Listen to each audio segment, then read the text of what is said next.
Anem a parlar sobre la igualtat en l'esport i per a demostrar que aquesta és existent anem a començar amb un poc d'història.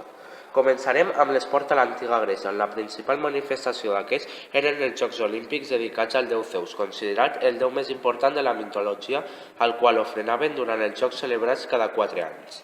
Segons la mitologia es situa en Heracles Ideo a l'inici d'aquest, el qual va proposar als seus germans fer una cursa, que celebrarien cada 5 anys.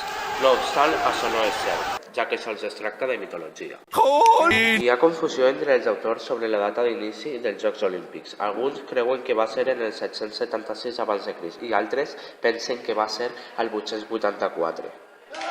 Bueno, coses de la història.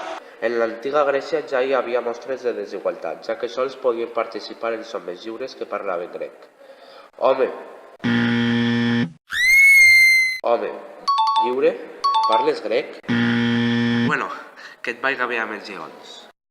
Continuem amb l'esport a l'antiga Roma, on també podem apreciar la desigualtat. En la ciutat italiana l'esport i l'event social més important eren les quadrigues, la popularitat de les quals és comparable a la Fórmula 1 en l'actualitat. Com aquestes carreres suposaven un gran risc, utilitzaven els esclaus com a conductors. A més, aquestes carreres estaven relacionades amb els diners i les apostes. Els pobres tenien entrada gratuïta i estaven en els pitjors seients, mentre que els rics pagaven els seients més còmodes i amb ombra. Seguim amb l'edat mitjana. Els esports més importants són la caça, el torneig i la pesca. S'eliminen les proves atlètiques i es substitueixen pel combat i la guerra. L'activitat més important eren les justes, on s'enfrontaven dos cavallers. Aquestes van entrar en decadència al segle XVI fins a desaparèixer. En l'actualitat encara assistim a grans desigualtats en l'esport.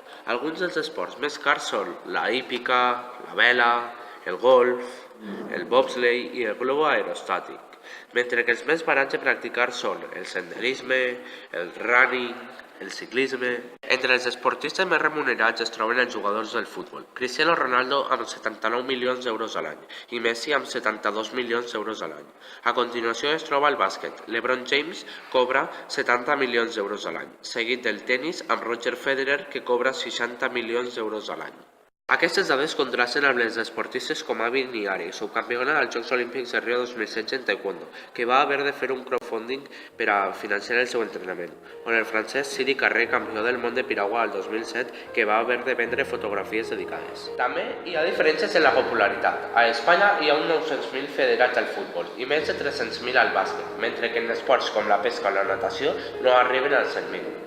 Tot i que encara hi ha grans desigualtats en l'esport, mai hem d'oblidar les virtuts d'esforç, companyonia i superació que el caracteritzen.